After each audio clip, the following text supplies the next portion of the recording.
성부와 성자와 성령의 이름으로 말씀드립니다. 할렐루야. 네, 하나님께서는 이 세상을 극진히 사랑하십니다. 이 세상 안에는 바로 오늘 여기 예배에 오신 나를 정말 사랑한다는 말도 같은 말이라고 할 수 있겠습니다.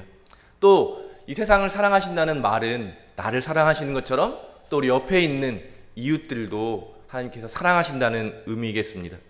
조금 더 확장해 보면 이 지구상에 있는 모든 것들, 또 이 지구를 넘어서 온 우주, 하나님의 손길로 빚어내신 모든 것들을 하나님께서 그렇게 깊이 사랑하신다는 것입니다.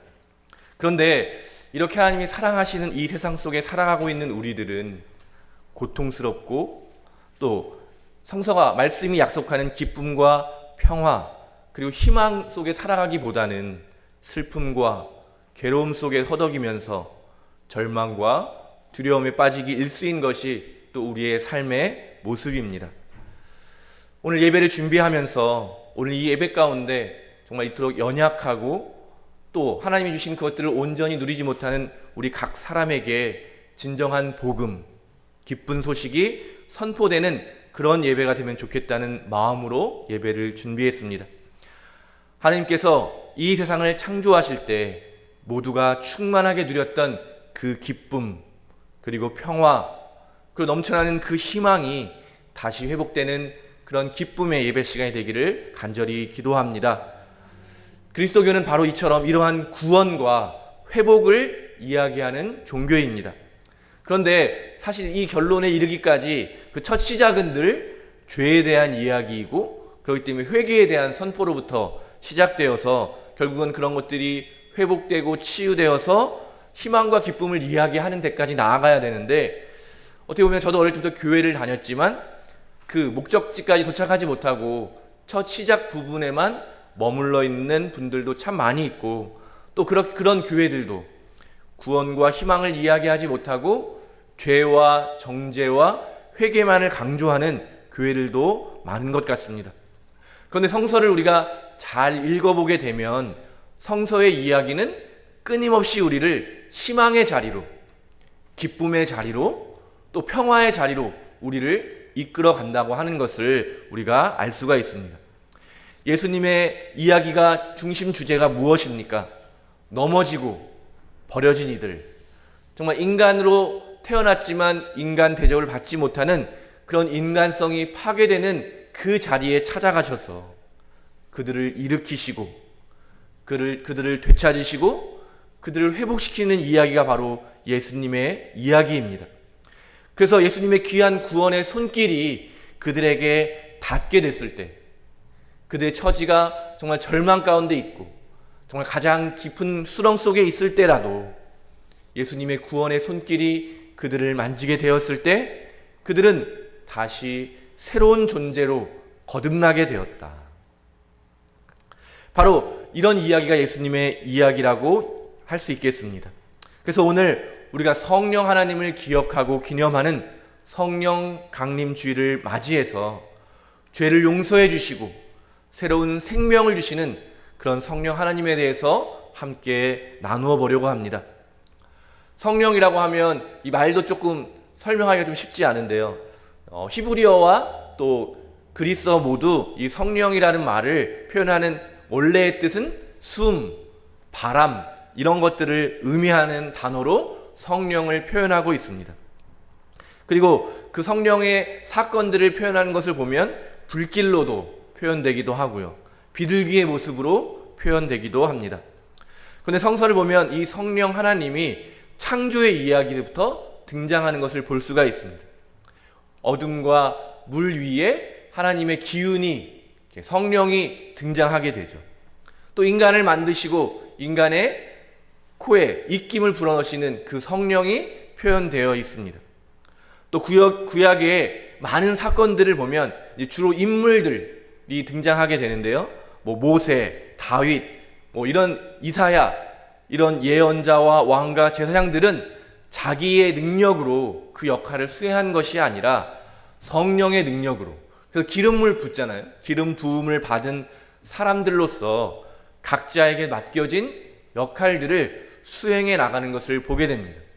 이 사람들을 통해서 성령 하나님이 일하시는 것이죠. 또 가장 이 성령의 역사가 잘 드러나는 부분이 바로 예수님에 대한 이야기입니다.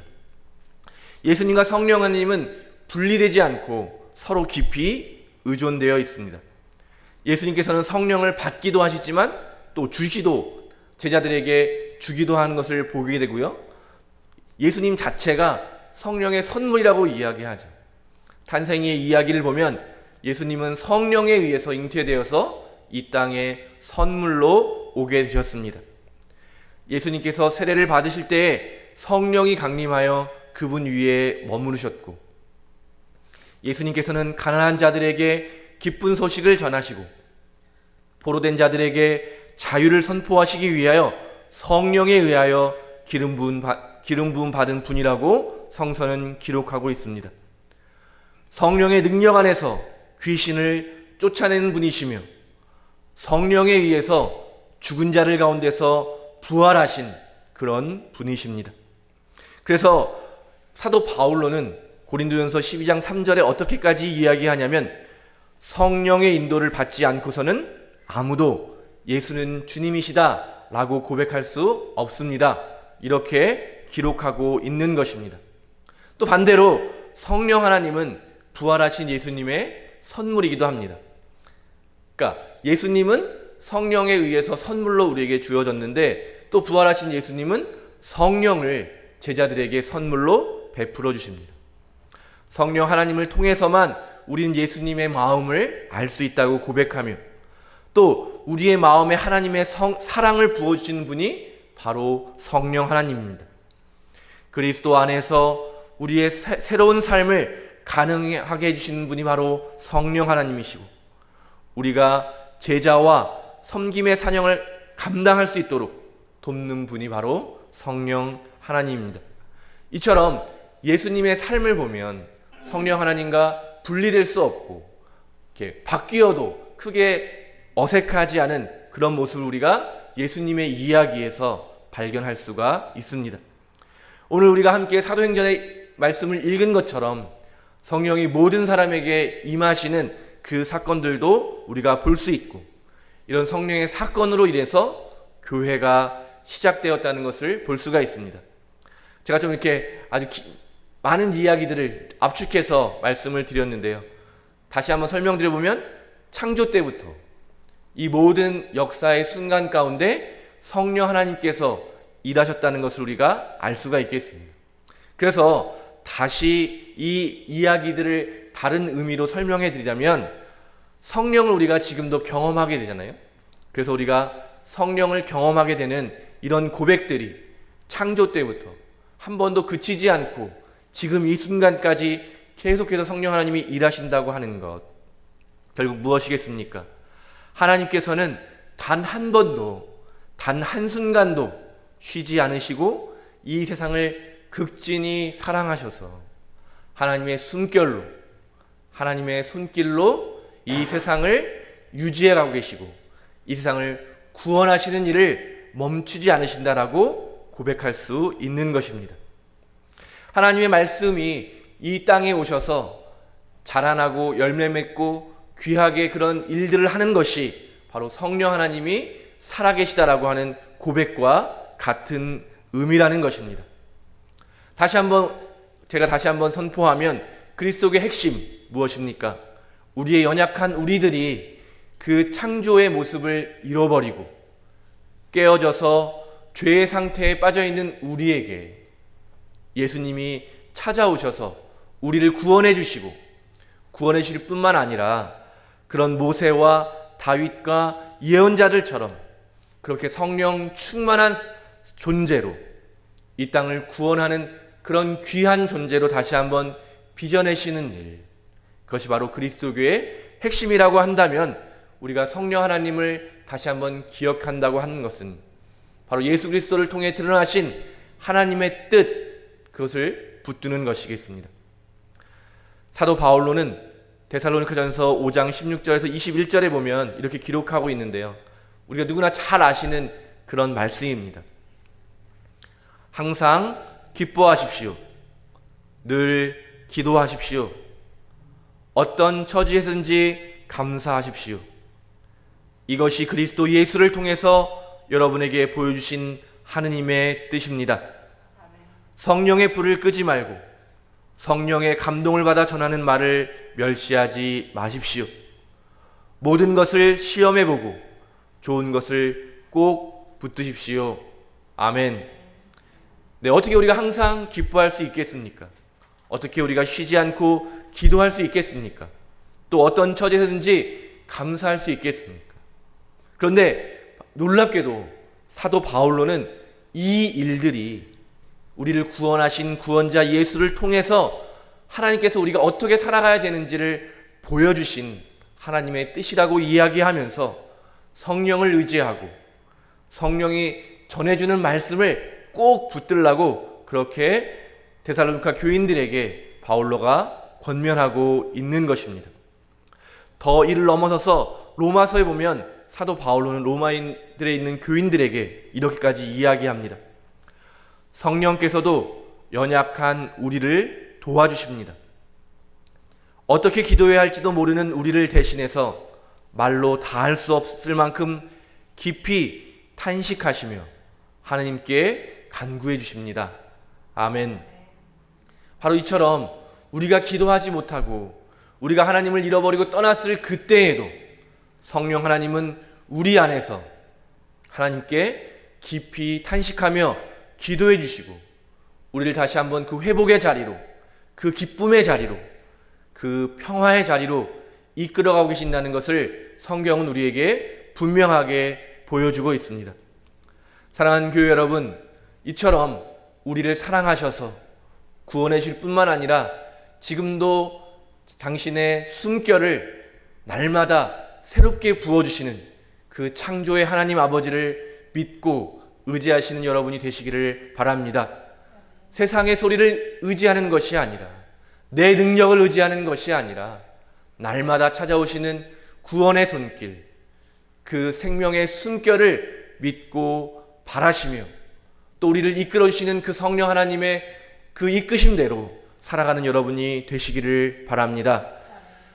리처드 로어라는 영성가가 있으신데요, 그분이 벌거벗은 지금이라는 책에서 이렇게 성령에 대해서 아름답게 표현하고 계시는데요, 하나님의 이름, 야훼라고 우리가 흔히 알고 있는 그 이름에 대해서 설명하면서요, 이렇게 이야기합니다.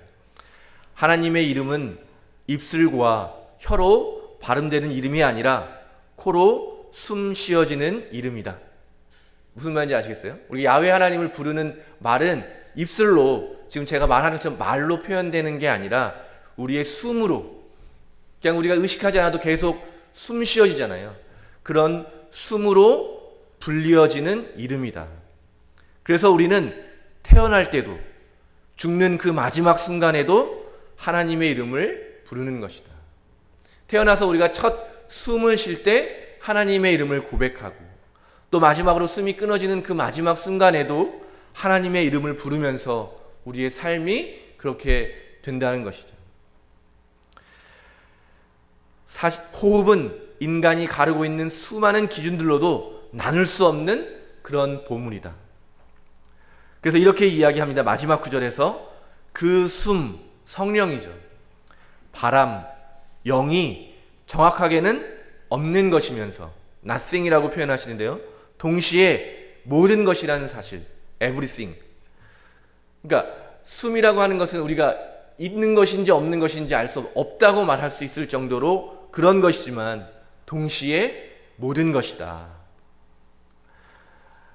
제가 좋아하는 책 중에 한 권이 있는데요, 뭐 신앙서적은 아닌데 숨결이 바람될 때라고 하는 그런 책이 있는데요, 책 제목을 보고 그냥 제가 이렇게 딱 잡아서 홀린 듯이 이렇게 읽게 되었는데요, 36살의 젊은 의사가 죽음을 이렇게 이르게 되는 2년 동안의 여정을 이렇게 기록한 책이거든요. 본인이 직접 정말 얼마나 살고 싶겠어요. 갓 결혼해서 이제 곧 아이가 태어나는 그 순간에 이제 폐암을 이게 앓게 되면서 이제 죽음에 이르는 여정을 이렇게 하는데, 그분이 이렇게 자신을 표현한 거예요. 자기의 숨이 이제 내 안에만 머물러 있는 것이 아니라 이제 에어, 이제 공기가 되어서 죽음에 이르는 것을 이렇게 아름답게 표현한 것이죠. 자신의 죽음을 결국 2년의 긴 여정을 통해서 두렵고 또 원망스럽기도 하고 그 많은 시간을 거쳐서 그분이 자신의 죽음을 이렇게 아름답게 표현했습니다. 나의 숨결이 다시 원래의 자리로 돌아가는 것이다. 참으로 연약하고 쉽게 부서져 버릴 수밖에 없는 존재가 바로 우리들인 것 같습니다. 그러나 그런 우리들을 언제나 기쁨과 축복의 존재로 빚어내시는 분이 하나님이다 라고 하는 것이 우리 신앙의 역설이고, 제가 설교 첫 부분에 정말 하나님이 이 세상을 극진히 사랑하시는 데에도 불구하고 우리가 그렇게 매일 깨어지고 불안하고 또 힘겹고 고통 속에서 원망하며 살아가는 또 우리의 모습이 있는 이유는, 정말 이런 삶의 역설이 우리 날마다 우리를 두렵게 만들겠지만 동시에 그런 우리들을 날마다 찾아오셔서 생명의 숨결을 날마다 우리에게 부어주시고 또 창조의 손길로 우리를 날마다 빚어내시는 그 하나님의 손길을 우리가 경험하게 될 때 우리는 연약하고 쉽게 부서져 버리고 또 날마다 죄에 빠져 있는 그런 우리들이지만, 그런 우리들을 다시 일으키시고 구원하셔서 다시 한번 성령의 능력으로 우리를 채워주셔서 우리가 살아가게 하시는 그분 하나님, 그분을 우리가 기억하는 것이 바로 신앙이라고 저는 믿습니다. 인간이 죄에 빠져서 하나님이 주신 창조의 그 온전한 모습을 잃어버리고 결국 자기 중심적인 삶을 살아가면서 서로를 탓하고 갈라져 싸우다가 정말 다른 사람의 목숨까지 빼앗게 되는 이런 혼란스럽고 죄악이 가득한 이 세상 가운데 하나님께서 직접 찾아오셨다. 그리고 그분은 우리를 만져주시고 우리를 빛의 자리로 이끌어 주셨을 뿐만 아니라 우리에게 성령을 날마다 부어주셔서, 그래서 우리는 다시 한번 하나님의 사랑을 경험할 수 있게 되었고 다시 한번 용서할 수 있게 되었고 사랑하면서 더불어 살아갈 수 있는 창조의 그 아름다움을 회복하게 되었다고 선포할 수 있는 것입니다. 우리 각자가 다양한 모습으로 성령이 베풀어 주시는 다양한 능력을 통해서 값없이 그 은사를 통해서 서로를 돕는 존재로 우리가 그리스도의 지체가 되어서 하나가 되는 놀라운 신비로운 일들을 우리가 할 수 있게 됐다고 고백할 수 있게 되는 것입니다. 사랑하는 교회 여러분, 제가 오늘 너무 많은 이야기들을 이렇게 하다 보니까 빠르게 진행되게 되었는데요. 그냥 이 한마디로 사실은 말씀드릴 수가 있겠습니다. 하나님께서는 이 세상을 만드시는 그 순간부터 지금까지 단 한 번도 우리를 떠나신 적이 없고 이 세상을 극진히 사랑하시기 때문에 지금도 성령의 모습으로 우리와 함께하고 계시고 우리에게 새로운 기운을 부어주고 계시고 우리가 다른 사람과 연합해서 하나가 될 수 있는 그 길로 저와 여러분을 이끌어주시는, 도와주시는 모습으로 우리와 함께하고 계십니다. 우리 남은 이 예배 시간 가운데 그 성령 하나님을 깊이 경험하시고 그분의 손길을 깊이 경험하는 그런 은혜와 회복의 예배 시간이 되기를 예수님의 이름으로 축원드립니다. 성부와 성자와 성령의 이름으로 말씀드렸습니다.